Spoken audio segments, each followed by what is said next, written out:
अस्सलामुअलैकुम वरहमतुल्लाहि वबरकातुहू। बिस्मिल्लाहिर्रहमानिर्रहीम। मोहतरम नाज़रीन, जिन्नात के मुतल्लिक़ आपको आज दो बातें बताई जाएंगी। एक तो जिन्नात निकालने का तरीका क्या है, और दूसरे नंबर पर क्या आपके मरीज़ में वाकई जिन्नात की प्रॉब्लम है या नहीं, आपकी जो मरीज़ है उसमें जिन्नात आते भी हैं या नहीं आते, इनका भी आपको तरीका बताया जाएगा। पहले तो इस बात का यकीन कर लेना चाहिए कि जिस शख्स का आपने इलाज करना है, जिसके जिन निकालने हैं, क्या वाकई उसमें जिन है भी या नहीं, वो जिन का शिकार है या नहीं है। इस चीज़ की पहचान के लिए आपको 12 तरीके बताए जाएंगे, यानी 12 बातों में से कोई एक बात भी लाजमी होगी। ऐसे दौरे पड़ते हों कि वो अपना होशो हवास खो बैठे, बहकी बहकी बातें करने लगे और डॉक्टरों के पास उसका इलाज ना हो। ये बात याद रखें, ये दौरा दो तरह का होता है। एक तो मिर्गी का दौरा और दूसरा जो है वो आम मर्ज़, जो अद्वियात के ज़रिए उसका इलाज किया जाता है, जबकि दूसरा दौरा जो है वो जिन्नात के ज़रिए होता है, जिसका इलाज भी नहीं होता, बल्कि इलाज करने में वो ज़्यादा चिढ़ते हैं। वो ज़्यादा दौरे आपको ज़्यादा पड़ने लग जाएं तो आप समझ जाएं कि जिन्नात का मसला है आपके मरीज़ को। नंबर 2, उसमें आम आदमी हैं उनकी ताकत ना हो, उसकी ताकत की बजाय ज़्यादा ताकत उसमें पाई जाए। नंबर 3, मरीज़ दायमी पागल ना हो। नंबर 4, यानी पागलों वाला जैसे काम करता है लेकिन थोड़ी देर के बाद वो ठीक हो जाता है। नंबर 4, मरीज़ मुख्तलिफ़ किस्म की चीखों पुकार करता है और अजीब अजीब किस्म की वो आवाज़ें भी निकालता हो। नंबर 5, मरीज़ अपने पास आने वाले हर शख्स को या अपने आप को नुकसान पहुंचाता हो। नंबर 6, मरीज़ को मारा पीटा जाए तो उसे तकलीफ़ ना हो।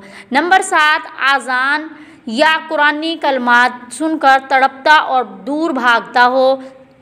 नंबर 8, होशो हवास बरकरार होने के बाद मज़कूरा अलामतों का वो इनकार करता हो। उसे पूछा जाए कि क्या आप ऐसे करते थे, आप ऐसे करते थे, वो कहे नहीं, ये मैं तो ऐसे नहीं करता था, तो समझ जाएं जिन्नात का मसला है। नंबर 9, मरीज़ अजनबी ज़ुबान में बातें करता हो या जानवर जैसी आवाज़ें निकालता हो, किसी भी जानवर की आवाज़ें निकाले। नंबर 10, मरीज़ मर्द है तो औरत की, और औरत है तो मर्द के अंदाज़ में, मर्द की आवाज़ में वो गुफ्तगू करता हो। नंबर 11, मरीज़ की आंखें पथरा जाती हों, बंद करने से भी वो बंद ना होती हों। नंबर 12, या आंखें बंद हो जाती हों और खोलने के बावजूद भी ना खुलती हों, तो समझ जाएं कि इसमें जिन्नात का मसला है। इन अलामात की आप जांच पड़ताल कर लेने के बाद आप इसका इलाज शुरू करें।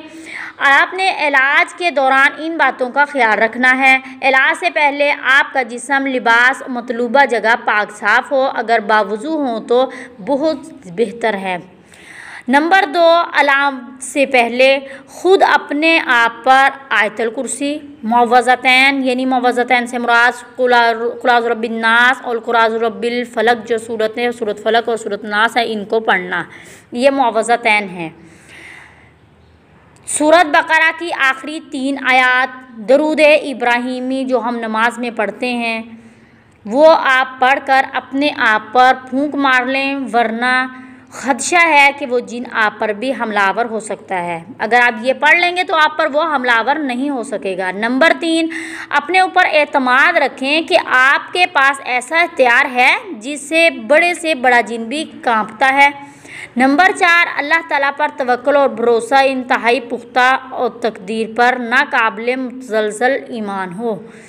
नंबर 5, अगर मरीज़ को गैर महरम औरत है, अगर जो आपकी मरीज़ है वो कोई गैर महरम औरत है, तो उसका पर्दा मजबूती से बंधवा लें, और अगर उसके किसी महरम रिश्तेदार की मौजूदगी ही में उसका इलाज किया जाए, वरना कोई भी ख़तरा हो सकता है। नंबर 6, इलाज के वक़्त चंद लोगों से मरीज़ के हाथ पाँव इस कदर मजबूती से आप पकड़वा लें, क्योंकि ऐसी हालत में बाज़ औक़ात जिन अपनी ताकत भी दिखाता है, तो जब आप पकड़वा लेंगे वो जिन अपनी ताकत नहीं दिखा सकेगा। नंबर 7, किसी खुले मैदान में इलाज करने की बजाय बंद जगह में महफूज जगह पर आप उसका इलाज करें। नंबर 8, कोशिश करें कि इलाज उस वक़्त किया जाए जब मरीज़ में जिन्नाती मरज़ यानी जो मरीज़ में जो मरज़ है उसकी अलामतें पूरी हों।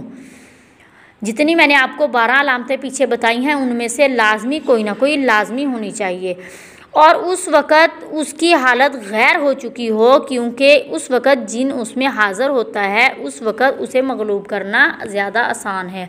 जब वो जिन्नात उसमें हाज़िर हो, वो इस तरह की जो 12 तरीके बताए हैं, 12 अलामात बताई, उनमें से कोई भी अलामत उसमें हाज़िर हो, ज़ाहिरन पाई जाए, तो आप उस वक़्त उसका इलाज करें। आपके लिए बहुत जल्द उसका आप इलाज कर सकेंगे, आप जिनको जल्दी काबू कर सकेंगे। अगर यही मरीज़ नॉर्मल हालत में हो तो उसके होशो हवास कायम हों तो फिर उसके हाथ पाँव पकड़ने और उसे लिटाने की कोई बिल्कुल भी ज़रूरत नहीं है।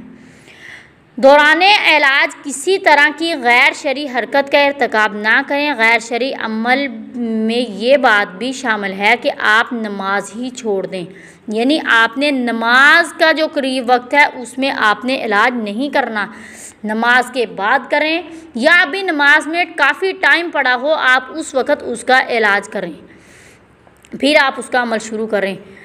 नंबर 11, इंतहाई बेदर्दी से मरीज़ को ना मारें, क्योंकि बाज़ दफ़ा ये तकलीफ़ मरीज़ के अपने जिस्म को होती है, ना कि इसमें मौजूद जिन को, और बाज़ दफ़ा ये तकलीफ़ जिन को होती है। महारत और तजर्बे से इन दोनों हालतों का बखूबी अंदाज़ा लगाया जा सके। नंबर 12, मरीज़ की जब हालत गैर हो तो उसकी गर्दन की दोनों जानब की बड़ी रगों में से किसी एक रग को दबा कर रखें। एक को दबाना, दोनों को नहीं दबाना, मगर इसी तरह दबाने की कोशिश हरगिज़ ना करें कि मरीज़ अपनी जान से हाथ धो बैठे, यानी आपने इतनी ज़ोर से नहीं दबाना, और ना ही इसे ज़्यादा देर तक आप दबाएं, क्योंकि इसमें खून गर्दिश करता है। बंदिश खून से इंसानी जिस्म को नुकसान पहुंचता है। अलबत्ता खून की गर्दिश के साथ शैतान भी गर्दिश करता है। जब खून की इस नाली को दबाया जाता है तो शैतान भी, यानी शैतान को तकलीफ़ होती है, शैतान भी तकलीफ़ में आ जाता है। इसी तरह इस बात का ख्याल रहे कि गर्दन की दोनों नालियों को बैक वक्त ना दबाया जाए, वरना मरीज़ जो है वो बेहोश भी हो सकता है। अगर आपने इस तरह की और वीडियोस देखनी हो तो मेरे इसी चैनल का आप विज़िट करें, और अगर इससे भी आपको ज़्यादा की ज़रूरत पड़े तो आप रोज़ाना मेरे चैनल पर आएँ और मेरी रोज़ की आप वीडियो चेक करें। आपको रोज़ नई से नई बात आपके इल्म में इजाफ़ा करेगी। मिलते हैं अगली वीडियो में, तब तक के लिए अल्लाह हाफ़िज़।